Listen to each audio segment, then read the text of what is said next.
actuelle se retrouve en pleine révolution numérique. En fait, depuis 2010, le numérique s'est grandement développé au Québec. Les technologies ne cessent d'innover et les livres n'en font aucunement exception. En août 2009, Archambault a été le premier à se lancer dans la vente de livres électroniques, suivi par Renaud Bré en mars 2011. Désormais, la population a la liberté de choisir entre le papier et le numérique. Avec l'apparition du numérique dans les sphères quotidiennes, comment l'industrie du livre au Québec se positionne dans ce déferlement technologique? Avec l'aide de plusieurs intervenants, nous allons tenter d'en savoir davantage sur la révolution numérique en tenant compte de l'adaptation des acteurs dans le contexte littéraire ainsi que dans le contexte scolaire. Aujourd'hui, près de 80% des titres mis en marché au Québec sont offerts au format numérique. Une bibliothèque virtuelle est dorénavant offerte pour les lecteurs. Ce nouvel espace littéraire contient de nouvelles facettes comme les recherches, l'annotation et les tables des matières facilement accessibles. L'interactivité est donc au cœur des livres numériques. Donc l'accessibilité que le numérique, Internet dans le fond aussi, le numérique, le web, a pu donner à ce niveau-là, ça c'est le fun.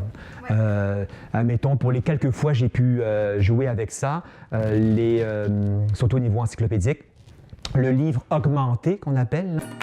En fait, dès que les livres numériques font leur apparition sur le web, dans un court laps de temps, ils sont diffusés dans le monde entier et peuvent rester sur Internet pendant des années.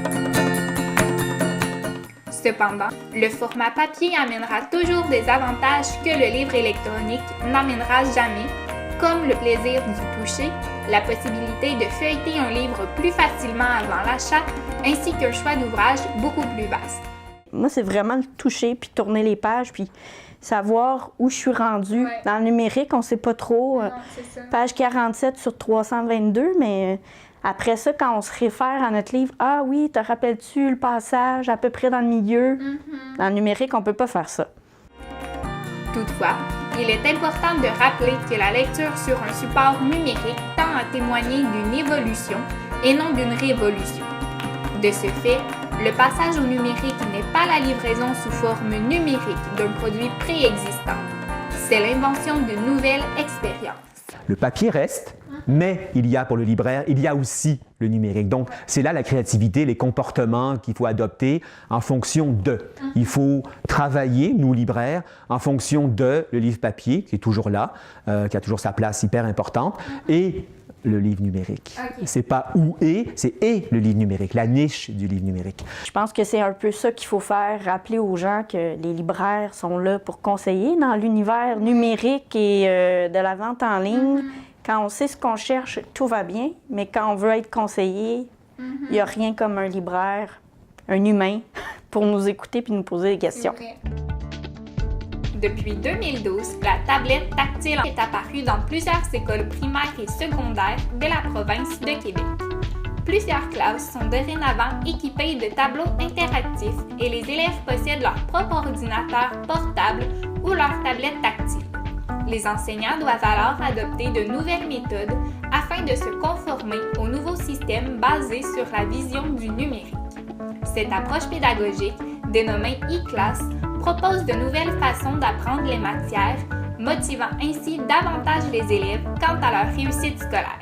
Ce qui a trait à la motivation, c'est sûr que les élèves sont plus motivés, sont plus engagés parce que les tâches changent. C'est pas nécessairement le iPad, c'est pas nécessairement les tablettes, c'est la nature des tâches qu'on propose aux élèves, l'écriture collaborative, d'aller chercher des ressources sur un sujet qui les intéresse. Au lieu d'imposer un sujet d'écriture, admettons, ils peuvent aller chercher tout ce qui leur tente, puis d'écrire un texte d'opinion. En fait, avoir recours à une tablette numérique en classe constitue une forme d'enseignement qui met l'élève en autonomie et en interaction pour établir des relations entre les connaissances, entre l'école et le monde, tout en le responsabilisant face à ses apprentissages. Naviguer sur Internet, ça nous permet d'apprendre des informations. Admettons, on veut faire une recherche sur un personnage important de la société vers 1980, je sais pas. Ça nous permet d'apprendre des choses sur cette personne-là. On découvre des outils, puis c'est plus amusant de travailler avec ça. Une étude menée par Aurélien Fielvez, docteur en sciences de l'éducation, démontre que l'usage de la tablette tactile en contexte scolaire comporte de nombreux avantages.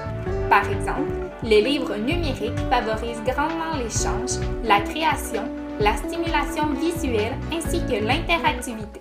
Ça permet aux enfants d'avoir et d'apprendre différemment, selon différentes méthodes, avec différentes approches, du matériel différent aussi. Simplement, ça permettrait de réduire les manuels scolaires.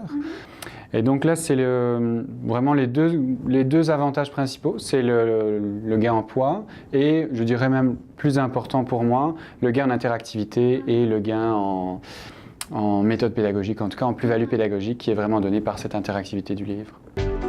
À la lumière des témoignages, il est possible de constater que l'intérêt pour le numérique est bien présent dans la société québécoise en raison de son accessibilité et de son interactivité.